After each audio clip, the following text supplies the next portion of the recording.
Hello दोस्तों, GPS computer academy में आपका स्वागत है। अब अपन पढ़ेंगे बेसिक फंडामेंटल के जो नोट्स थे बीसीए, एमसीए, 11th 12th जहाँ पे भी बीसीए फंडामेंटल के जो नोट्स आते हैं वो उसके लिए अपन पढ़ते हैं। और अपन सी लैंग्वेज प्रोग्रामिंग है उसके भी वीडियो इस यूट्यूब चैनल पे फ्री में अवेलेबल होते हैं, तो उसके लिए भी आप फ्री में स्टडी कर सकते हो।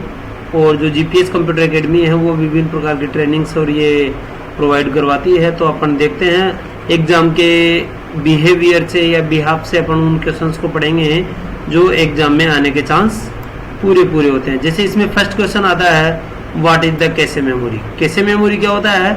ये एक तरह की वर्चुअल मेमोरी है जो सीपीयू और जो रैम है अपना उसके मध्य स्थित होती है। ये कंप्यूटर की स्पीड्स को बढ़ाती है। क्या करती है? कंप्यूटर की स्पीड्स को बढ़ाती है। साइज में ये छोटी होती है लेकिन जो फास्ट है काम करने की जो गति है वो बहुत अच्छी होती है इसमें, और इसकी जो परफॉर्मेंस है वो बहुत अच्छी है। इसके अलावा क्या हुआ करता है, ये जो सीपीयू है और उस जो मेन मेमोरी है उसके मध्य काम करती है और डेटा को वहां से सीपीयू से मेन मेमोरी के मध्य पहुंचाने का काम करती है। ये बीच में लगी हुई रहती है। कैसे मेमोरी है वो सीपीयू का जो रिजर्व पार्ट होता है मेन मेमोरी के लिए, उसका जो स्टोरेज डिवाइस है उसको आउटसाइड ऑफ द सीपीयू के आउटसाइड में रखती है। It hold the data program which are frequently used by the CPU. इसके अंदर वही चीजें ज्यादा आती है जो सीपीयू द्वारा एक्सेस किया जाता है या जो सीपीयू द्वारा है वो आसानी से यूज में लिया जाता है। इसके बाद में ये इसका डायग्राम है, इसकी जो कार्य प्रोसेस है, वर्किंग प्रोसेस है वो इस हिसाब से। इसके बाद में जो नेक्स्ट क्वेश्चन अपना बनता है, सीपीयू के मेन पार्ट्स कौन कौन से हैं, सीपीयू के कंपोनेंट्स कौन कौन से हैं, वो आपके इसके जो क्वेश्चंस है और उसका जो आंसर है। देखो सीपीयू है वो input output device, logic unit, ALU, इधर से प्रोसेसर, रैम, इन ऑपरेटिंग सिस्टम, इस टाइप की चीज जो उसके पार्ट्स होते हैं। अब सीपीयू के जो पार्ट्स है वो हार्डवेयर और सॉफ्टवेयर दोनों होते हैं। हार्डवेयर में वो पार्ट्स होते हैं जिनको अपन फिजिकली एक स्थान से दूसरे स्थान पर उठा के लेके जा सकते हैं या उनको सेव कर रख सकते हैं, छू सकते हैं। और सॉफ्टवेयर होते हैं जो प्रोग्रामिंग के कोडिंग द्वारा लिखे जाते हैं और उसको अपन आसानी से एक्सेस कर सकते हैं। और सॉफ्टवेयर है वो हार्डवेयर को भी कंट्रोल करते हैं, समझ गए? तो इसका देखो, components are the combination of both hardware and software working together. एक दूसरे के साथ वो काम करते हैं। Hardware is the physical components का मतलब होता है जिसको अपन उठा सकते हैं, छू सकते हैं उस हिसाब से। And computer and software is the program that run on the computer के अंदर स्टोर रहते हैं। Central processing unit consist of 6 main components. जो मेन कंपोनेंट्स है वो ये हैं। उसमें फर्स्ट आ जाता है CPU, control unit, arithmetic logic unit, गणित से संबंधित जो भी डिसीजन लेता है जैसे कैलकुलेटर हुआ, रैम वेम की कैलकुलेशन करना, मेमोरी की कैलकुलेशन करना, उसमें इसका यूज लेते हैं। फिर रजिस्टर क्या है? मेमोरी की जो सबसे छोटी इकाई है वो रजिस्टर से होता है। फ्लिप फ्लॉप होता है, फ्लिप फ्लॉप रजिस्टर से मिलकर बने होते हैं। इसके बाद में ये कैसे मेमोरी होती है। कैसे मेमोरी जो अभी अपन ने ऊपर पढ़ाई था, बसेज होती है जो डेटा को एक स्थान से दूसरे स्थान पर ले जाने और ट्रेवल करवाने का काम करवाती है। इसके बाद में क्लॉक होता है। क्लॉक वो होते हैं जो सिस्टम की स्पीड को मेजरमेंट करते हैं कि भाई कितनी स्पीड से आ रही है, डेटा कंट्रोल हो रहा है, उस टाइप में। ठीक है दोस्तों। इसके बाद में जो सीपीयू का मेन डायग्राम है वो ऐसा होता है। क्लॉक यहाँ पे लगी होती है, रजिस्टर कैसे मेमोरी यहाँ पे होती है। ये आपके बसेज हैं। अब एड्रेस बस है, डेटा बस है, कंट्रोल बस है। एक्सटर्नल कंपोनेंट्स में वो आ जाते हैं जैसे keyboard, mouse, scanner, printer winter, वो एक्सटर्नल कंपोनेंट्स हो गए। प्राइमरी मेमोरी ये डेटा को स्टोर करने के लिए काम में आती है। इसके बाद में अपना जो नेक्स्ट क्वेश्चन होता है, इम्पोर्टेंट क्वेश्चन की अपन बात करते हैं तो difference between the RAM and ROM है, ये भी है, लेकिन अपन अभी वही पढ़ेंगे जो ज्यादा इंपॉर्टेंट है। जो टोटल जो मैंने ये सीरीज बना रखी है वो सारे इंपॉर्टेंट क्वेश्चंस की तो है ही, लेकिन वो क्वेश्चंस ज्यादा इंपॉर्टेंट है जो अभी अपन पढ़ रहे हैं। अब ये पूछ रहा है कि what is the name of auxiliary storage device. Auxiliary storage device का मतलब है जो सेकेंडरी डिवाइसेज के रूप में अपन इसका यूज लेते हैं डेटा को स्टोर करने के लिए। उसमें जैसे फ्लॉपी डिस्क है, हार्ड ड्राइव्स है, सीडी रोम है, जो सीडी डीवीडी रोम होता है वो होता है, टेप बैकअप होता है, जिप ड्राइव होता है, ये आपके ऑक्सिलरी डिवाइसेज है। इसके बाद में नेक्स्ट क्वेश्चन आता है what is the component of ALU. ALU के कौन कौन से भाग होते हैं। अब ALU contains the 4 type of register. कौन कौन से रजिस्टर है, ऑपरेंड रजिस्टर, उधर से ओपीआर और डबल लेंथ एक्यूमुलेटर रजिस्टर। फिर इसके अलावा एसीसी कंपोनेंट, एसीसी का मतलब है एक्यूमुलेट कंप्यूटर। इधर से शिफ्ट रजिस्टर्स है। अब shift register left shift right shift इस टाइप के रजिस्टर्स होते हैं।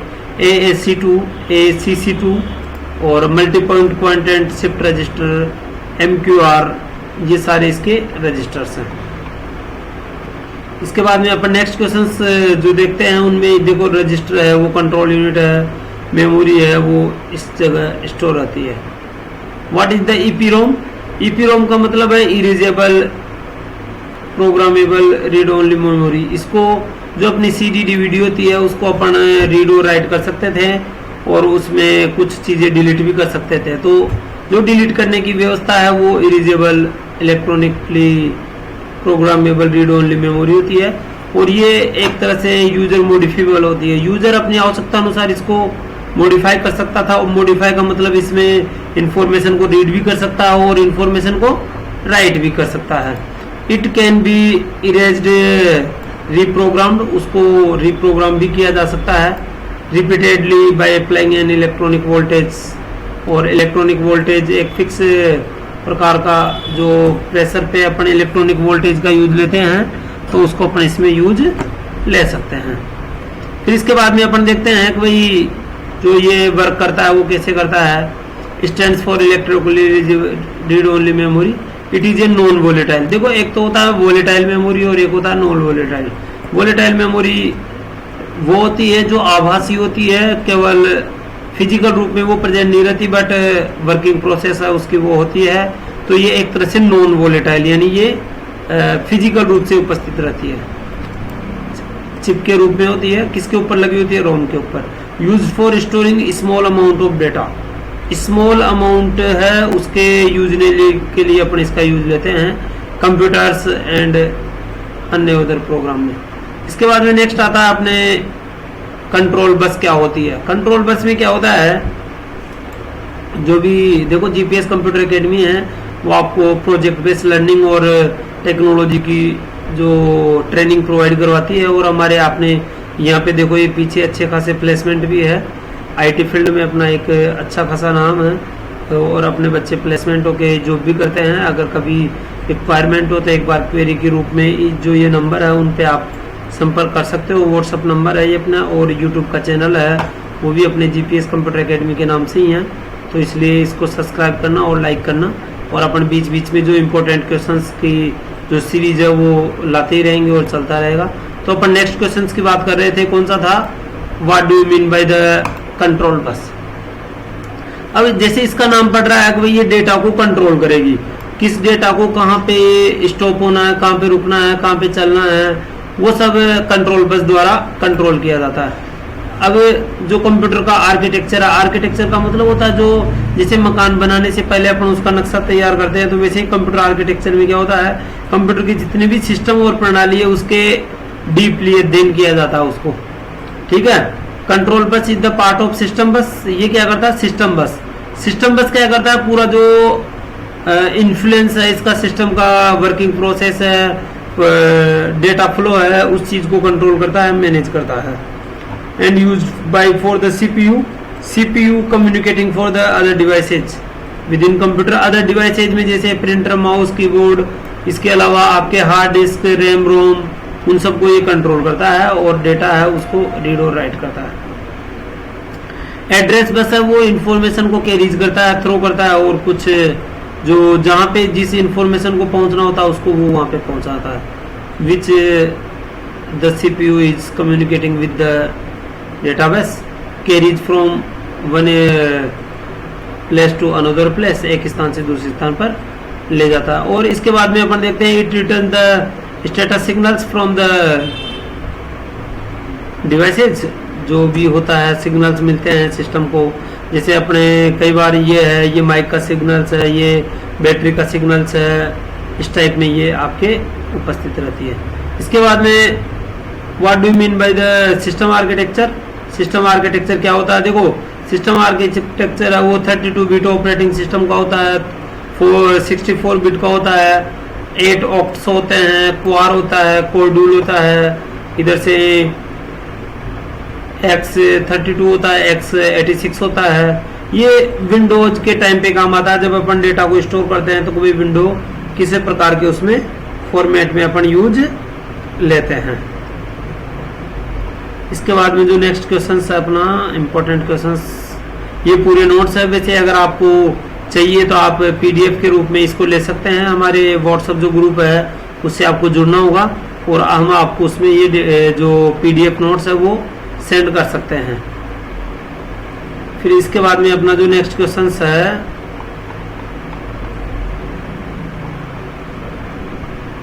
ये क्वेश्चन ज्यादातर वो जो क्वेश्चन आते हैं वो भी आते हैं, लेकिन मैं पहले इन नोट्स में से उन्हीं क्वेश्चंस को कवर कर रहा हूँ जिनके आने के चांस ज्यादा होते हैं। बाकी इनको भी पढ़ाऊंगा मैं।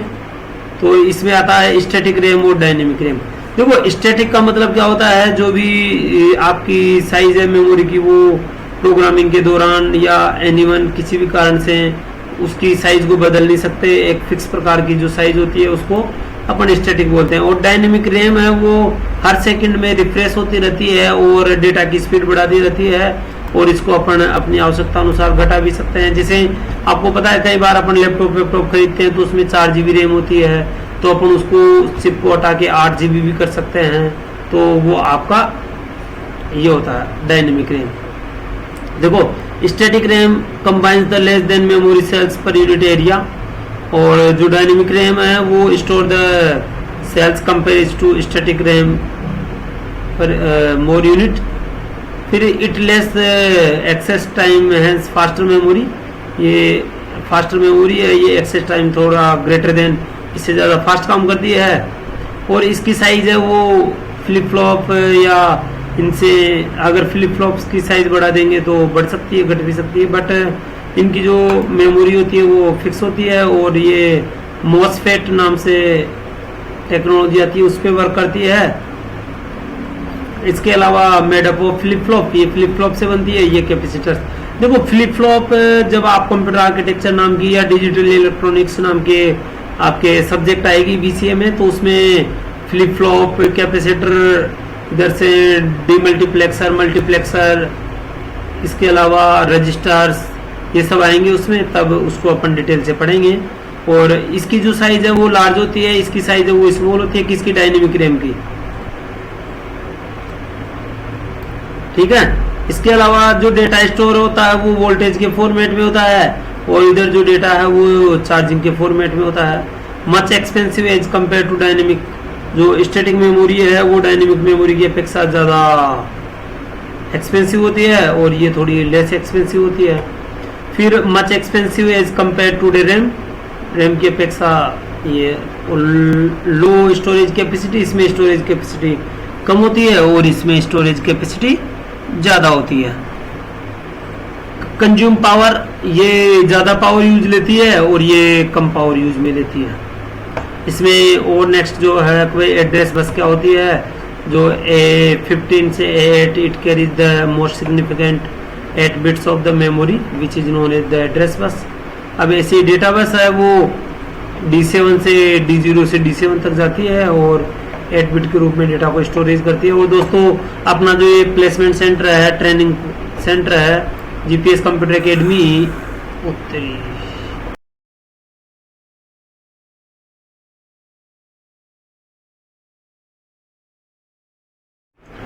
ठीक है दोस्तों, अब वो क्या है, जैसे अपन देखते हैं तो ये जो रिफ्रेश करना पड़ेगा क्या इसको, सिस्टम को। चलो कोई बात नहीं है, नेक्स्ट वीडियो अपन देखते हैं जो अपना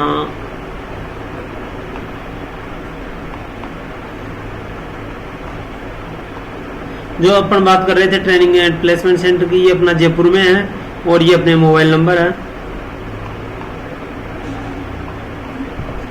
नेक्स्ट जो क्वेश्चन है अपना वो ये है इंस्ट्रक्शंस कोड क्या होता है, ये अपना डायग्राम है। इसके अलावा कई बार फेज साइकिल ये आती है, ये भी आ जाती है। तो जो ये क्वेश्चन अपन नेक्स्ट वीडियो में देखेंगे, एक्सप्लेन द, और ये अपनी प्राइमरी की और सेकेंडरी मेमोरी के बीच में अंतर है। चलो ये देख लेते हैं, ये क्वेश्चन अच्छा आ जाता है, काफ़ी अच्छा क्वेश्चन है ये। What is the difference between main memory and secondary memory में देखो, जो स्टोरेज है मेन मेमोरी की है, वो मेन मेमोरी जो प्राइमरी मेमोरी होती है उसमें डेटा स्टोर नहीं होता है, और इसमें डेटा है वो स्टोर होता है। फिर इसके बाद में एक्सेस है, इसका जो यूज है डायरेक्ट डेटा है वो सीपीयू यूज लेता है, जबकि हार्ड डिस्क से डेटा सीपीयू, जो सेकेंडरी मेमोरी से डेटा सीपीयू यूज में नहीं आता है।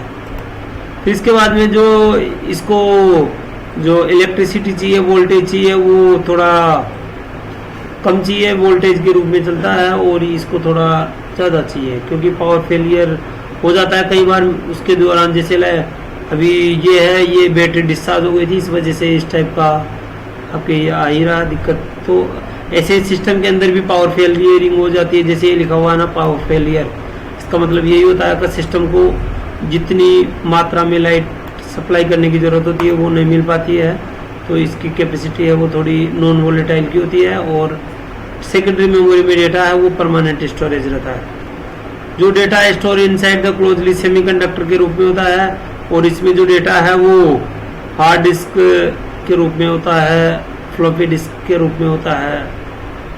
फिर जो डिविजन्स है, अपन जो प्राइमरी मेमोरी उसको रैम और रोम के रूप में डिवाइड कर सकते हैं, जबकि इसको अपन CD, DVD, memory card, external hard disk, SSD उसके रूप में होता है। जो प्राइमरी मेमोरी है वो थोड़ी फास्ट वर्क करती है, और सेकेंडरी मेमोरी में डेटा है वो स्लोवर काम करती है, ये ज़्यादा फास्ट नहीं करती। It save the data computer is currently using, जब तक कंप्यूटर आपका बंद नहीं होता तब तक इसमें डेटा सेव रहता है। जैसे मैं कंप्यूटर को बंद करता हूँ तो वो फास्ट होके नेक्स्ट उस पर काम करता है। मतलब जब डेटा को अपन कंप्यूटर को बंद करते हैं, शट डाउन करते हैं, तब वो उस फॉर्मेट में काम करता है। किसमें वे डेटा बफरिंग होती है, जिसको अपन मेन मेमोरी है वहाँ से सेकेंडरी मेमोरी में डेटा स्टोर होता है, और सेकेंडरी मेमोरी से मेन मेमोरी में डेटा स्टोर होता है। ठीक है, इसके साथ ही अपन नेक्स्ट वीडियो में मिलते हैं दोस्तों। जो मैंने क्वेश्चंस बनाए हैं उनका आप ध्यान रखें और पढ़ें, स्टडी करें। वैसे फर्स्ट सेमेस्टर की एग्ज़ाम आपके दिसंबर जनवरी में स्टार्ट होती है, तो उससे पहले अपन पूरा कोर्स करवा दूंगा मैं आपका ऑनलाइन, और एग्ज़ाम में वही क्वेश्चन आएंगे जो अपन ज़्यादातर पढ़ रहे हैं। ठीक है दोस्तों, जो अपना यूट्यूब चैनल है उसको सब्सक्राइब करें, लाइक करें और कमेंट्स करें। अगर किसी भी प्रकार की क्वेश्चन में कोई किसी भी प्रकार की दिक्कत आती है तो आप हमें डायरेक्ट संपर्क कर सकते हैं, कमेंट्स में लिख सकते हैं कि भाई इस क्वेश्चंस को आपको पढ़ना है। ये अपने यूट्यूब का अगर पहली बार देख रहे हो तो यूट्यूब का लोगो है अपना। ठीक है, इसके बाद में अपन कल मिलते हैं नेक्स्ट वीडियो के साथ।